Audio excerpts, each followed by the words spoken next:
सुषमा के 3 बेटे विवेक, रोहित और अंशुल थे। उन तीनों भाइयों की इकलौती बहन थी अनामिका। अनामिका का रंग गोरा था और वो दिखने में बहुत ही सुंदर थी, जिसे देख सुषमा को खुद की बेटी पर बड़ा ही घमंड था। एक रोज उसकी तस्वीर देखते हुए सुषमा कहती है, वाह वाह, मेरी बेटी कितनी खूबसूरत है, नजर ना लगे इसे किसी की।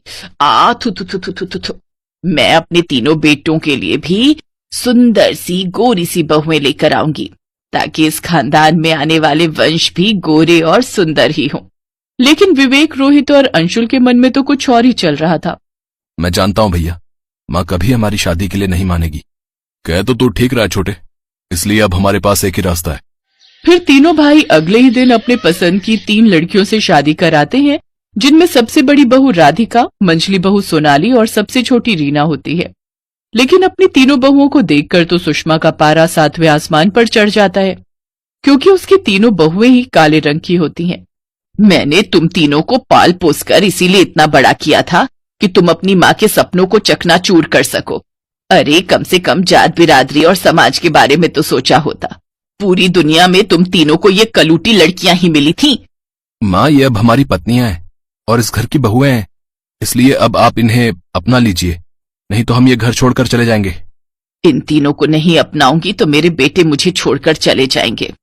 ये सोचकर सुषमा उन तीनों को अपना लेती है, फिर अपनी तीनों बहुओं का गृह प्रवेश करवाती है।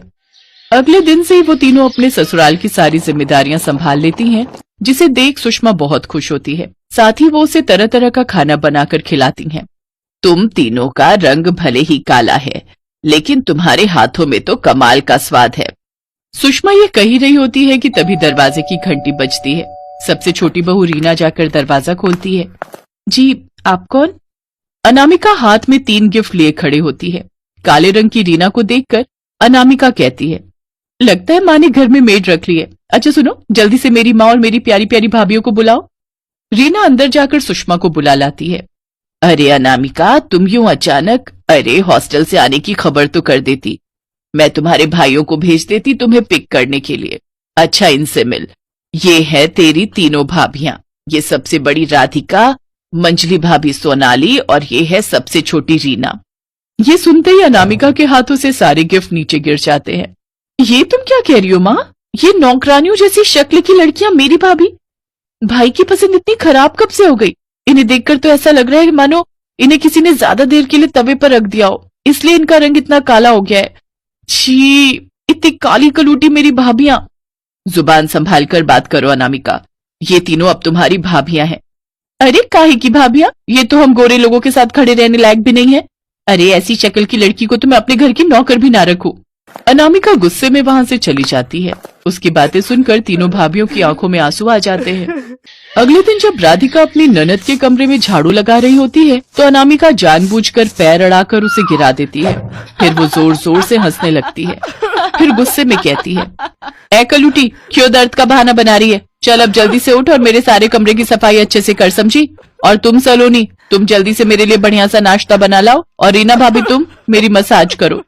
गोरी ननद अपनी तीनों भाभियों पर इसी तरह हुक्म चलाने लगी और उनके साथ नौकरों जैसा व्यवहार करने लगी।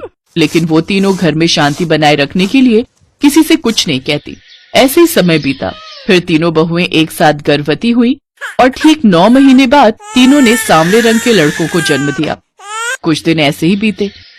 एक रोज सुषमा जब कीर्तन में गई हुई होती है, तो अनामिका अपने कुछ दोस्तों को घर पर पार्टी के लिए बुलाती है। वाह यार, क्या मजा आ रहा है तेरी पार्टी में। हाँ सचमुच, लेकिन अब स्नैक्स में भी कुछ बनाया है तेरी तीनों काली भाभियों ने, या हमें यूं ही भूखा रहना पड़ेगा? हाँ हाँ रुको, भाभी, अरे वो भाभियों कहाँ मर गई? जल्दी से कुछ खाने के लिए दो, या हमें यूं ही भूखा मारने का इरादा है? जी दीदी, बस अभी लाई। दीदी, हमारे बच्चे रो रहे हैं, आप लोग तब तक इन्हें संभाल लीजिए, हम गर्मा गर्म स्नैक्स लेकर आते हैं। अच्छा ठीक है, लाओ। अनामिका और उसके दोस्त कुछ देर के लिए बच्चे को संभालती हैं। फिर उनसे परेशान होकर अनामिका कहती है, उफ, इन काले बच्चों ने तो हमारा जीना मुश्किल कर दिया है। ऐसा करती हूँ इन्हें मैं रूम में ही पटक कर आ जाती हूँ, वरना ये मेरी सारी पार्टी का सत्यानाश कर देंगे। दीदी, हमारे बच्चे कहाँ हैं? कहीं दिखाई नहीं दे रहे। कमरे में है वो, यहाँ हमें डिस्टर्ब कर रहे थे, इसलिए मैंने उन्हें रूम में छोड़ दिया। जब वो तीनों कमरे में जाकर देखती हैं तो बच्चे वहां नहीं होते। फिर तभी बच्चों के एक साथ रोने की आवाज बाथरूम से आती है। सलोनी बाथरूम में जाती है जहां तीनों बच्चे बाथटब के अंदर पानी में गिरे हुए होते हैं। उनके अंदर कुछ पानी चला जाता है जिससे वो बेहोश हो जाते हैं। तभी सुषमा और उसके तीनों बेटे भी वहां आ जाते हैं। वो सब जल्दी से बच्चों को अस्पताल लेकर जाते हैं जहां डॉक्टर उनसे कहता है, अच्छा हुआ आप बच्चों को सही समय पर ले आए। उनके लंग्स तक पानी पहुंच चुका था। अगर कुछ देर और हो जाती तो उनकी मौत भी हो सकती थी। देखा दीदी, आज आपकी वजह से हमारे बच्चों की जान पर बनाई थी। अरे अगर आपको दुश्मनी निकालनी थी तो हमसे निकाल लेती, हमारे बच्चों से निकालने की क्या जरूरत थी। आपके कहने पर हमने सबके खाने की तैयारी की, आपकी पार्टी का खाना बनाया, लेकिन आपने हमारे ही बच्चों के साथ। अनामिका, आज तुम्हारी वजह से हमारे बच्चों की जान भी जा सकती थी। अरे कुछ तो शर्म करती, आखिर तुम इकलौती बुआ थी उनकी, उसी नाते उनका ध्यान रखा होता। तुम्हें हमारे बच्चों से, हमारी बीवियों के काले रंग से परेशानी है ना, तो ठीक है, हम ये घर छोड़कर ही चले जाएंगे। नहीं भैया भाभी, मुझे माफ कर दीजिए। अब मुझे समझ आ गया है कि इंसान का रंग रूप नहीं बल्कि उसका दिल साफ होना चाहिए। मुझे अपनी गलती का बहुत पछतावा है, प्लीज मुझे माफ कर दीजिए। तीनों भाभियां अपनी गोरी ननद को माफ कर देती हैं। कुछ ही दिनों में तीनों बच्चे सही सलामत घर लौट आते हैं। अब गोरी ननद अपनी तीनों भाभियों के साथ खुशी खुशी रहने लगती है।